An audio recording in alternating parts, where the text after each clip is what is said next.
Good afternoon and welcome to Go Beyond. My name is Alyssa Robinson. I am the digital strategist here at Trietsch, and I am sitting here with Senior Pastor Reverend Daniel Humbert.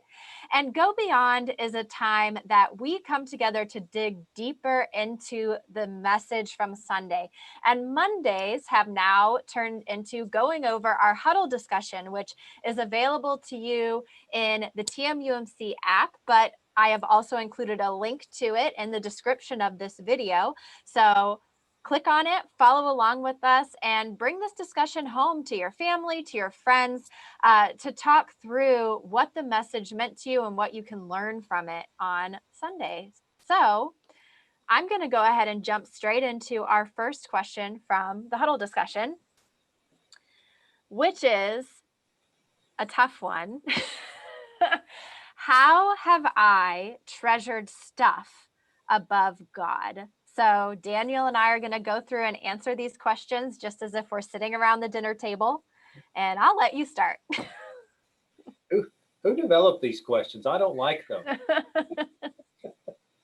How have I treasured stuff above God? Well, so, part of that obviously goes to this whole sense of where my treasure is, my heart will be also. And so where have I treasured something more than God? Because that's the desired goal, right? Is that I treasure God more.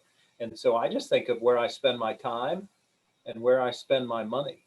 And if I'm spending more time on any one thing more than God, then that may be stuff that I'm spending, more time on than God. And so for me, that's probably either my phone or electronics in general. That I spend too much time on, and it's gotten worse, of course, during COVID, because I'm more reliant on it, if you will, or at least feel like I'm more reliant on it than I could be, for instance, in prayer or reading scripture or meditating or in spiritual conversations with folks. Not that we got to do that all day long, but I do my electronics more than I do my time with God. That's my stuff.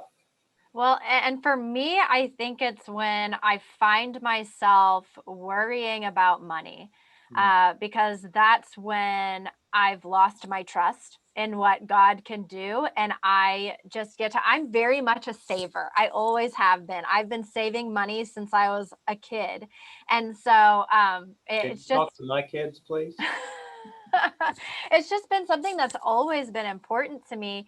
And a lot of people, if they had, insight into my finances, they'd say, oh, you're fine. But I'm just always worried that the bottom's going to fall out on me eventually. And how am I set up to take care of myself?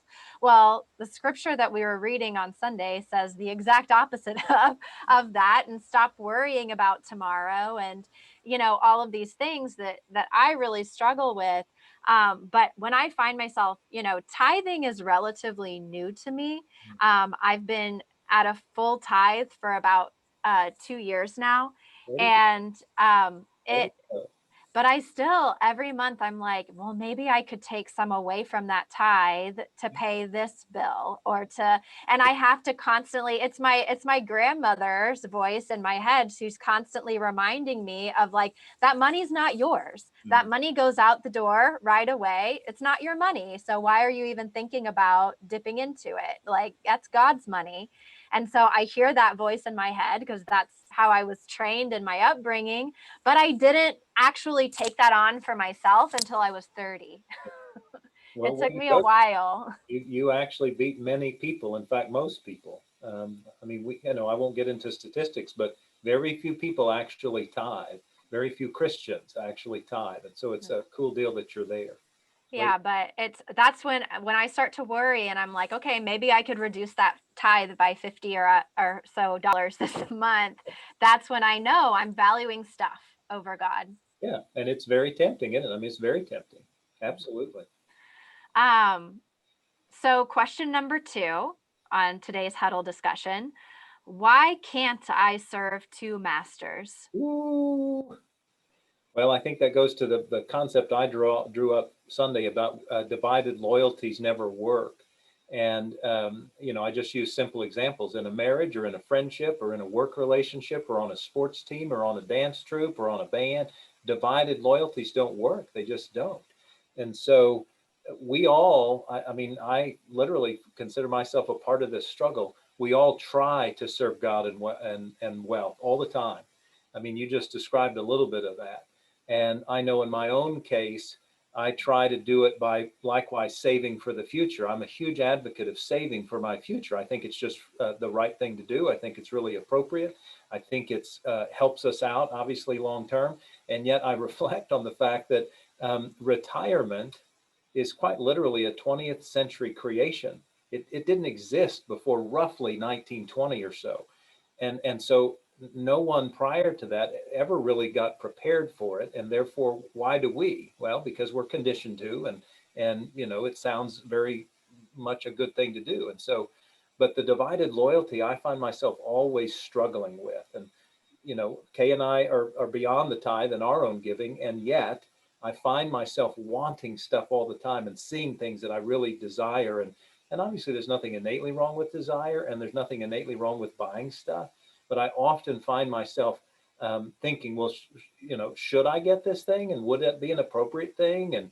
I often find myself, sort of wondering, how might that affect my relationship with God? Doesn't always happen, but sometimes it does.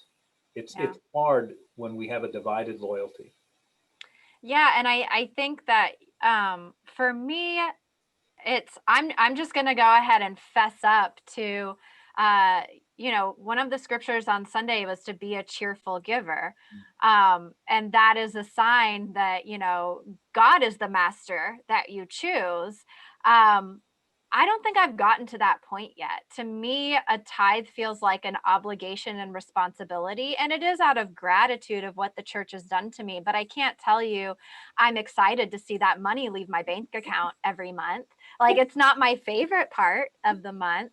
But I think that that's where that internal struggle of serving God versus serving culture kind of hits me, because culture tells me that the amount of money that I'm giving to the church is not only unreasonable, but irresponsible.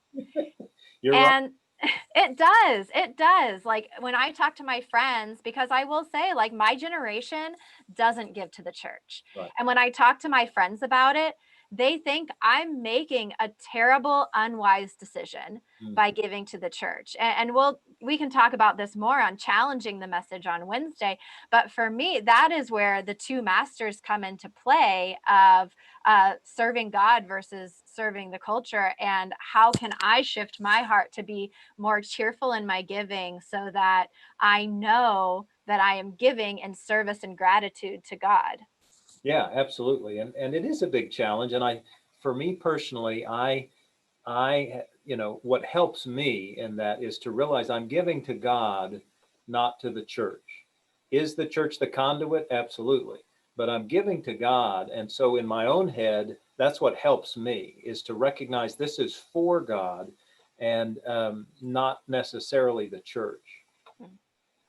So, the last question today is, what can help me become more generous? Mm. Well, I know in my own life, and I believe, of course, this is a part of what I shared Sunday too, is just gratitude, pure and simple. If I'm more grateful for what's going on in the world, whatever comes my way. I'm trying to. There was an old saying, and now I can't even remember it anymore. But something about, if I can give thanks, then it not only changes my attitude, but it changes my behavior as well. And so, if I can be more grateful for the very things that I have, whatever they are, even things that come my way that I didn't appreciate or necessarily want, or weren't exactly the most positive thing. If I can find some gratitude in even those moments, it helps me to perceive the world differently. And in turn, that helps me to want to give more of my time or my talent or my treasures, because generosity, of course, is not just about money. It's about my lifestyle as well, and kind of how I spend my time and spend my energies, if you will. So for me, and I believe it's biblical, gratitude will help me be more generous. Mhm. I think that, yeah, I absolutely agree with that. I would add to that, on top of living in gratitude, um, being a part of a generous community Mm. makes me want to be more generous. When I'm surrounding myself with people who give to organizations, and not just organizations, but are are generous to their friends and generous to their family and want to be giving gifts and buying people dinners and making people meals and delivering them. When I'm a part of that generous community, it inspires me to be more giving as well. And I know that the root of that is gratitude, oftentimes, especially if you've been the recipient of that generosity. But I think just seeing other people do it and the joy that it brings them makes me want to tap into that. Yeah, absolutely. I got a little emotional in worship on site yesterday because I was sort of highlighting some of the ways that the internet has helped us reach new people. And I referenced, because it was World Communion Sunday, and I referenced the fact that, we had over 21 countries that have, tapped into our online worship experience. And one of those countries is Ethiopia. And there's a church in Ethiopia that I don't know this for a fact, but I can't fathom any other reason for it, is that that's where our money for water wells went. And we built 8 water wells. We raised $80,000 to build those wells. And I feel convicted that that church must have some way been influenced by that. And they want to kind of go, well, who is this group of people that made this possible for us? And I got overwhelmed by how powerfully generous that was, that we were able to provide clean, fresh drinking water, right, for people that we don't even know. And that's contagious, just like you say. It begets generosity. Mhm. Well, that is all of our questions and about all the time that we have today, but I would like to invite y'all to join us again on Wednesday at 12:30 as we challenge the message, and I'm going to ask all sorts of questions about why should I be giving and what does this scripture have to do with me that was written 2000 years ago. Because, I think that we're all on board with the spiritual practices until it asks us to open up our wallets. At least for me, that has been the case. And so we'll talk more about that on Wednesday. So remember, you can catch all previous episodes of Go Beyond at tmumc.org/go beyond. And we will see you then Wednesday at 12:30.